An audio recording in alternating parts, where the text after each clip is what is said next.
राज्याचे माजी मुख्यमंत्री आणि या सदनाचे सदस्य उद्धव ठाकरे साहेब हे आज विधान परिषदेचा निरोप घेत आहेत। त्यांना निरोगी दीर्घायुष्य लाभो अशा मनापासून शुभेच्छा देतो। तसेच त्यांना पुढील राजकीय वाटचालीसाठी देखील खूप खूप शुभेच्छा देतो। महाराष्ट्राचे माजी मुख्यमंत्री आणि स्वर्गीय हिंदू हृदय सम्राट शिवसेना प्रमुख बाळासाहेब ठाकरे यांचे सुपुत्र असलेले उद्धवजी यांचा आपण निरोप समारंभ करतो। खरं म्हणजे मी असं म्हणेन की राजकारणामध्ये मतभेद असतात, अनेक वेळा वेगवेगळ्या भूमिका असतात, कधी आपण सोबत असतो, कधी संघर्ष करतो, पण या पलीकडचं देखील एक नातं हे राजकारणामध्ये असतं आणि ते नातं असतं सहप्रवासाचं। त्यामुळे मला असं वाटतं की उद्धवजींसोबतचा प्रवास हा आमचा अनेक वर्षाचा राहिलेला आहे।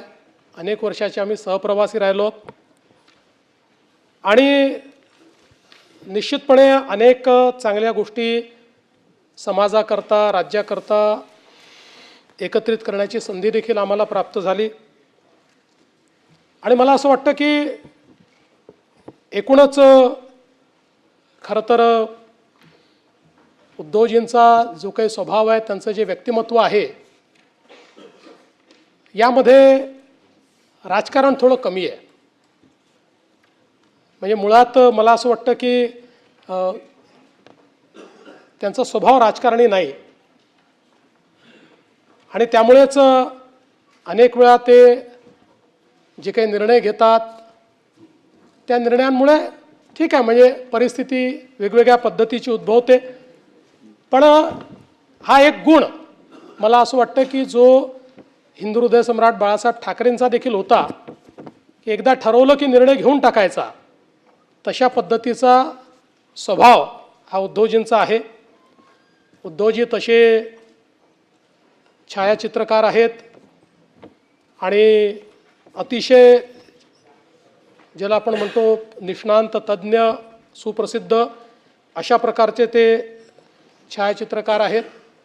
महाराष्ट्राच्या विविध छटा या उद्धवजींनी आपल्या कॅमेऱ्याच्या माध्यमातून अतिशय सुंदर या ठिकाणी कॅप्चर केले आहेत। मला असं वाटतं की गडकिल्ले, निसर्ग, वारकरी परंपरा हे सगळं त्यांनी त्यांच्या कॅमेऱ्यात कैद केलं आणि ही सगळी फोटोग्राफ्स पाहिल्यानंतर त्याच्या पाठीमागे त्यांचं संवेदनशील मन हे आपल्याला पाहायला मिळतं। आणि म्हणूनच मला असं वाटतं की महाराष्ट्र देशा आणि पाहावा विठ्ठल ही जी त्यांची कामं आहेत ती केवळ छायाचित्रण नाही आहे, तर एक प्रकारे आपल्या संस्कृतीची जपणूक या माध्यमातून करण्याचं काम हे उद्धवजींनी केलं आहे। आणि हे करण्याकरता खूप कष्ट देखील अनेक वेळा त्यांनी घेतले आहेत। मला असं वाटतं की जेव्हा वारीचे छायाचित्रण उद्धवजींनी केलं होतं त्यावेळी अतिशय रिस्क घेऊन हेलिकॉप्टरमधनं त्या ठिकाणी उघड्या दरवाजातनं फोटोग्राफी ही त्यांनी त्या काळामध्ये केली। अनेक वेळा जंगलांमध्ये त्यांनी छायाचित्रण केलं आणि म्हणून ही एक आपला जो छंद आहे तो छंद त्यांनी अतिशय चांगल्या पद्धतीनं जोपासण्याचं काम हे त्यांनी केलं। राजकारणामध्ये आल्यानंतर देखील ते पक्षप्रमुख झाले। पक्षप्रमुख म्हणून जी काही त्या ठिकाणी संकट आली, संघर्ष होता, बराच काळ आम्ही सोबत त्या संकटातनं आणि संघर्षातनं पुढे गेलो। अर्थात माझा आणि त्यांचे अधिक जवळीक ही 2010 नंतर आली आणि 14 नंतर अधिक आली, पण मला असं वाटतं की या सगळ्या याच्यात एक मैत्रीची भावना ही निश्चितपणे आमच्यामध्ये त्या काळामध्ये तयार झाली। आणि मी असं म्हणणार नाही की आज ती नाही, पण शेवटी त्यांच्या राजकीय भूमिका आहेत, आमच्या राजकीय भूमिका आहेत, त्यामुळे आता त्या राजकीय भूमिका वेगळ्या झाल्या। त्यामुळे पण एक गोष्ट मला या निमित्ताने निश्चितपणे सांगायची आहे की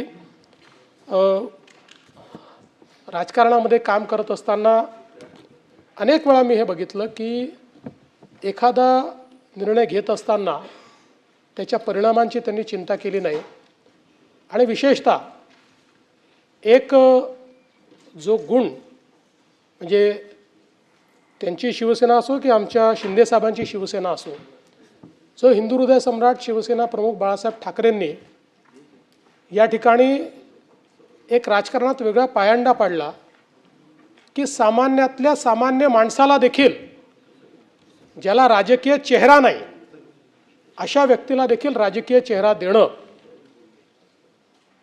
आणि त्यातनं राजकीय नेतृत्व उभं करणं, मला असं वाटतं की हा जो गुण आहे हा निश्चितपणे शिकण्यासारखा आहे.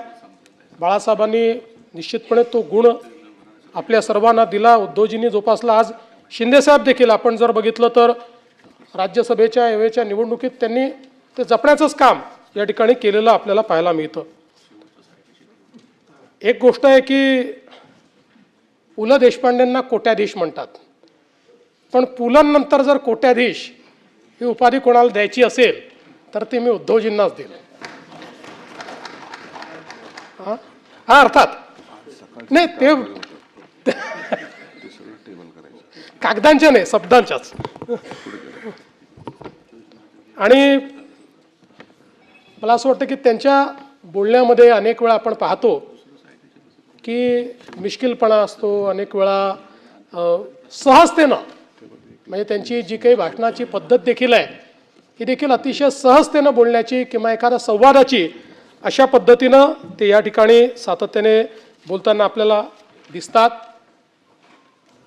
अनेक वेळा ते भिडताना दिसतात, खूप जोरदार अटॅक करताना दिसतात, जोरदार प्रतिवाद करताना दिसतात, पण त्याचा मूळ स्वभाव तो नाही आहे.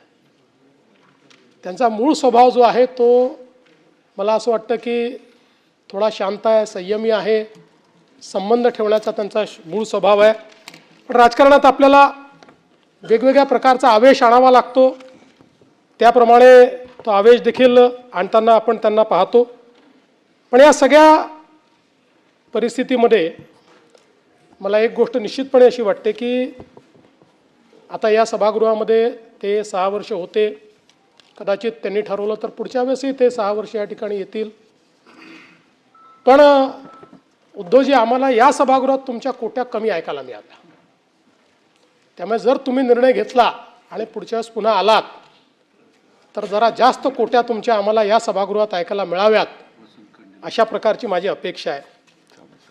आता खरं तर आम्ही एकत्रित होतो, आता 19ला काय झालं, जे काय झालं, आम्ही वेगवेगळे झालो आणि म्हणून मला केवळ एक शेर या ठिकाणी ऐकवायची इच्छा आहे. 260, 259 जे राहिलेलं कामकाज आहे. साजिश की सौगात पहनकर बैठ गए, अनचाहे हालात पकड़कर बैठ गए. साजिश की सौगात पहनकर बैठ गए, अनचाहे हालात पकड़कर बैठ गए. जिनको मेरा हाथ पकड़कर चलना था, हैरत है वो बात पकड़कर बैठ गए.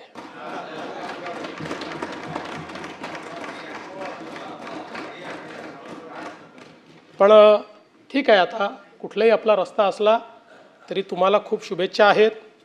तुम्हाला उत्तम आरोग्य मिळो, तुमचं नेतृत्व अशाच प्रकारे सगळ्या पक्षाला मिळत राहो आणि राजकारणामध्ये तुमची प्रगती होत राहो, अशा प्रकारच्या शुभेच्छा आज पुन्हा नाही, पुन्हा येईन माझा आहे, पुन्हा भेटू, नाही ते तर भेटूच, त्याला काय. त्यामुळे आपल्याला मी मनापासून शुभेच्छा देतो. आपल्याबद्दल जे काय ऐकायला मिळतं ते ऐकल्यानंतर अरे तुमच्या मनात हे होतं हे या दिवशी कळतं. तसं पाहिलं तर माननीय मुख्यमंत्री महोदय, आपण जे बोलत ते अगदी खरं आहे. माझा पिंड हा राजकारणाचा नाही आहे. माझा मूळ स्वभाव हा कलाकाराचा आहे आणि एवढं उत्तम वर्णन तुम्ही केल्यानंतर, एवढं तुम्ही मला जवळून ओळखता म्हटल्यानंतर ऐसी कौन सी बात थी कि और किसी का हाथ पकड़ना पड़ा. मी या विधिमंडळात आलो तो मुख्यमंत्री म्हणून आलो आणि काही गोष्टी अशा असतात आयुष्यामध्ये घडतात की आपले ध्यानीमनी नसतं आणि अचानक ती जबाबदारी येते. जबाबदारी आल्यानंतर त्यातून पळ काढणं हे काय मर्दाचं लक्षण नसतं. ती जबाबदारी स्वीकारली आणि मला पहिल्या प्रथम सगळ्यांना धन्यवाद द्यायचे आहेत. ते म्हणजे सर्व माझे त्यावेळेचे आजी माजी सहकारी जे आहेत, मंत्रिमंडळात होते, त्याच्यानंतर सगळे शासकीय अधिकारी, मुख्य सचिवांपासून इतर सगळे सचिव, त्याच्यानंतर सगळं प्रशासन, मग महसूल खातं असेल, पोलीस असेल, आरोग्य असेल, सर्वच खात्यांच्या सर्व अधिकाऱ्यांना, अगदी आशा, अंगणवाडी सेविका, सरपंच, सर्वच या अधिकाऱ्यांपासून कर्मचाऱ्यांना मी मनापासून धन्यवाद देतो. कारण एक प्रशासनाचा गंधही नसलेला माणूस अचानक राज्याच्या मुख्यमंत्री पदावरती बसतो आणि तो राज्य चालवतोय, ह्या सगळ्यांच्या सहकार्याशिवाय हे शक्य झालं नसतं. मुख्यमंत्री महोदय, आपण स्वतः मला निरोप द्यायला अगत्याने हजर राहिलात, त्याच्याबद्दल मनापासून धन्यवाद देतोय. आणि मला तोही दिवस आठवला आणि त्या दिवसाची आठवण मी तुम्हाला करून देणार आहे.